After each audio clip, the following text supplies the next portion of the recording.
என்ன அப்படின்னா, என்ன மாதிரியான விஷயங்களா இருந்தாலும் உங்க இருப்பிடத்தை உங்க வாழ்வாதாரத்தை விட்டு கொடுக்காதீங்க.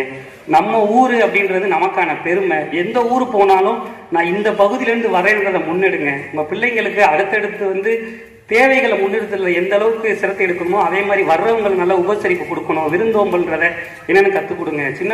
சின்ன பிள்ளைங்களை ஃபோனில் மூழ்கடிக்காம நல்லா இறங்கி விளையாட விடுங்க. அதுக்கான முன்னெடுப்புகள் என்ன மாதிரி இருந்தாலும் என்னை மாதிரி ஆளுங்களை பயன்படுத்திக்கங்க. நல்ல கான்டாக்டை பில்டு பண்ணுங்க. இனி வர்ற தலைமுறை எந்த அளவுக்கு வலுவா வரணும் அப்படின்னா அதுக்கு இந்த மாதிரி அரசு பள்ளி ரொம்ப முக்கியத்துவம் கொடுக்கும். நம்ம இருந்த காலகட்டத்தில் இருக்கிற அரசாங்க பள்ளி மாதிரி இப்போ இல்லை.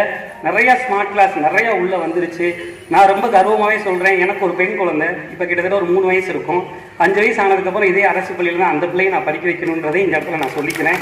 அதை ஒன்றும் ஒரு ஒப்பனைக்காக சொல்லலை. உண்மையிலே இந்த ஊர் இந்த பகுதி நான் ஏன் இந்த ஊரில் இருக்கேன் அப்படின்னா இந்த ஊரில் தான் பிறந்தேன், இந்த ஊரில் தான் வளர்ந்தேன், இந்த ஊரில் தான் சாதிப்பேன்றதை நான்